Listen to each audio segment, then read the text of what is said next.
ونصلي ونسلم على رسوله الكريم اما بعد سیدنا معاذ بن جبل رضی اللہ تعالی عنہ سے مروی ہے کہ نبی کریم صلی اللہ علیہ وسلم نے فرمایا ما تزال قدم عبد یوم القیامہ حتی یسأل عن اربع، قیامت والے دن ہر آدمی سے 4 سوال کیے جائیں گے، اور یہ 4 سوال اور ان کے جواب دینے تک وہ اپنے قدم بھی نہیں ہلا سکے گا۔ عن عمرہ فیما افناہ، سب سے پہلے زندگی کے بارے میں پوچھا جائے گا کہ یہ کیسے گزاری۔ وعن شبابہ فیما ابلاہ، اس کے بعد جوانی کے بارے میں سوال ہوگا کہ جوانی کیسے گزاری۔ وعن مالہ من این اکتسبہ وفیما انفقہ، تیسرا سوال مال کے بارے میں ہوگا کہ یہ کس طرح کمایا اور کس طرح خرچ کیا۔ اور چوتھا سوال یہ ہوگا وعن علمہ ماذا عمل فی، جو علم حاصل کیا اس پر عمل کتنا کیا۔ یہ حدیث مبارکہ شعب الایمان میں ہے، اس کی سند حسن صحیح ہے۔ امام منذری نے بہقی کی یہ حدیث مبارکہ یہاں نقل کی ہے۔ اسی طرح کی ایک حدیث مبارکہ سنن الترمذی میں حضرت عبداللہ بن مسعود رضی اللہ تعالی عنہ سے بھی مروی ہے۔ اس میں 5 باتوں کا ذکر ہے، 5 سوالوں کا ذکر ہے۔ سوال یہی ہیں مگر صرف ایک نمبر کا فرق ہے۔ یہاں 2 سوالوں کو ایک کر دیا گیا ہے کہ مال کیسے کمایا اور کیسے خرچ کیا۔ ترمذی کی روایت میں یہ الگ الگ ہیں کہ تیسرا سوال یہ ہوگا مال کیسے کمایا، چوتھا سوال یہ ہوگا کہ مال خرچ کیسے کیا۔ بات ایک ہی ہے، یہ سوالات 4 ہوں یا 5 مگر ہیں بہت اہم، ہماری زندگی سے ان کا ایک گہرا تعلق ہے۔ ہر انسان کا ان 5 چیزوں سے، ان 4 چیزوں سے واسطہ ضرور پڑتا ہے۔ سب سے پہلی بات جو قیامت والے دن آدمی سے پوچھی جائے گی، آپ نے فرمایا کہ آدمی اس وقت تک اپنے قدم بھی ہلا نہیں سکے گا جب تک ان سوالوں کے جواب نہیں دے گا۔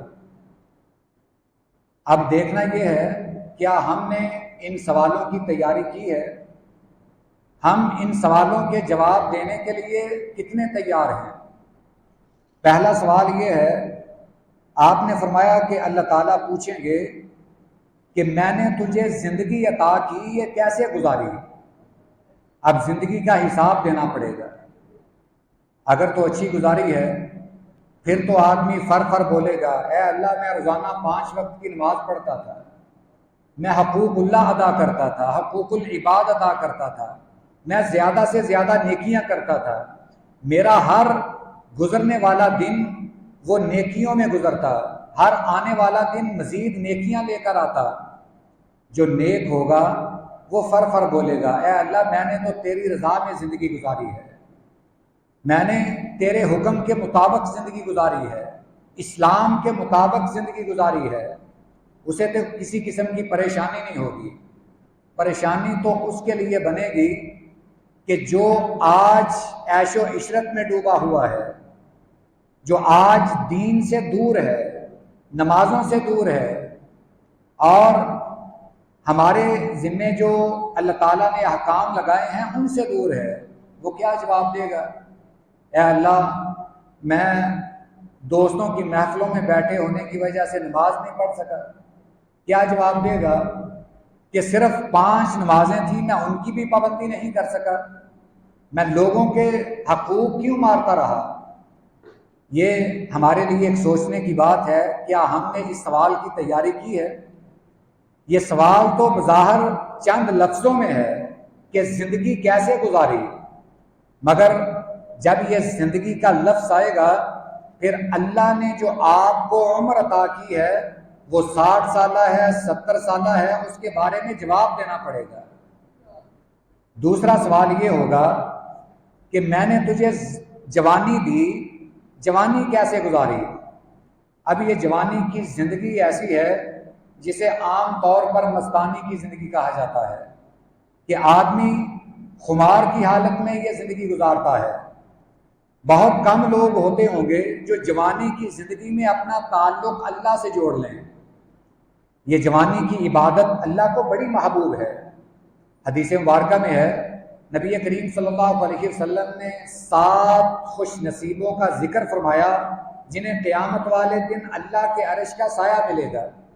ان میں سے ایک وہ بھی ہے جو جوانی میں اللہ کی عبادت کرتا رہا، جوانی میں تہجد گزار رہا، جوانی میں اس کا دل مسجد کے ساتھ لگ گیا۔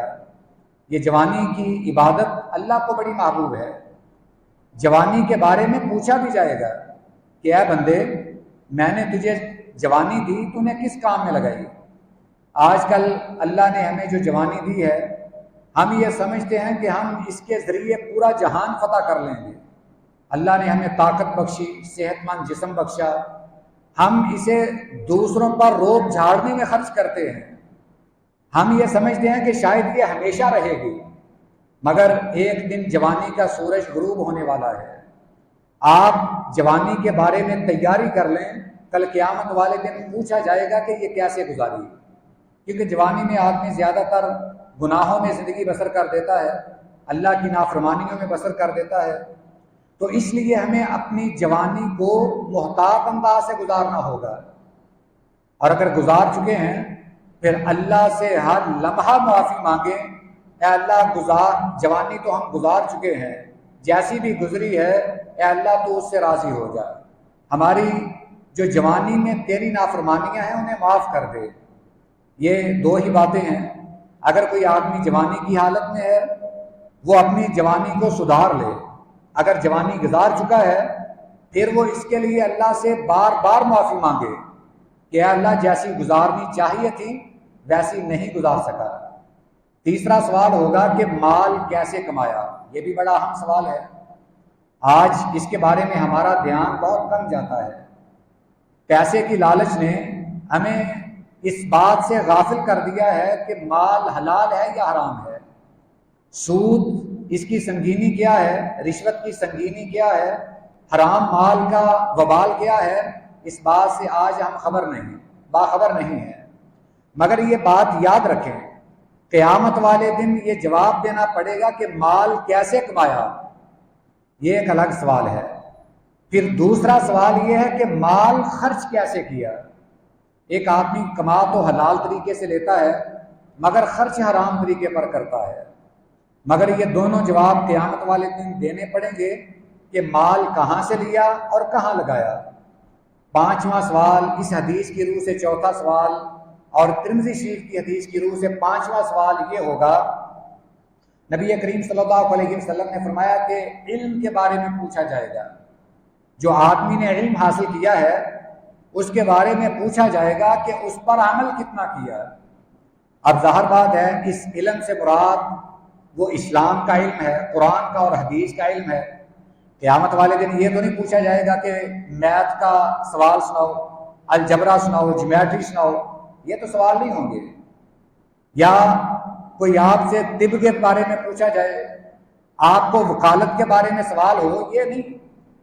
یہ علم سے مراد وہ علم ہے جو اللہ نے ہمارے لیے آسمان سے نازل کیا ہے، اور وہ علم قرآن اور حدیث کا علم ہے۔ اگر سرے سے ہم نے اسے حاصل ہی نہیں کیا تو پھر بھی ہمارے لیے لمحہ فکریہ ہے کہ قیامت والے دن جواب کیا دیں گے۔ جب اللہ پوچھے گا کہ علم حاصل کر کے اس پر عمل کتنا کیا، تو کیا ہمارا جواب یہ ہوگا، اے اللہ ہم تو مدرسے میں گئے ہی نہیں، ہم نے تو نہ قرآن ترجمے سے پڑھا، نہ حدیث کو پڑھا، کیا ہم یہ جواب دیں گے؟ قیامت والے دن جواب تو دینا پڑے گا کہ اے اللہ، ہم نے جو علم حاصل کیا تھا اس پر عمل بھی کیا ہے۔ ایک مثال میرے ذہن میں آئی ہے، حضرت امام بخاری رحمہ اللہ کے متعلق مشہور ہے کہ انہوں نے بڑے وثوق سے کہا کہ قیامت والے دن اگر اللہ نے مجھ سے یہ پوچھ لیا غیبت کے بارے میں تو میں پورے اطمینان کے ساتھ قیامت والے دن اس کے بارے میں جواب دے سکوں گا کہ اے اللہ، جب سے میں نے غیبت کا وبال پڑھا، غیبت کا گناہ پڑھا، اس کے بعد میں نے زندگی بھر کسی کی نہ غیبت کی ہے نہ چوری کی ہے۔ اس علم کا مزہ ہے کہ جس پر عمل بھی ہو۔ اللہ تعالیٰ ہمیں ایسا ہی علم عطا فرمائے اور ان 5 سوالوں کی تیاری کرنے کی توفیق عطا فرمائے۔ وآخر دعوانا الحمد للہ رب العالمین۔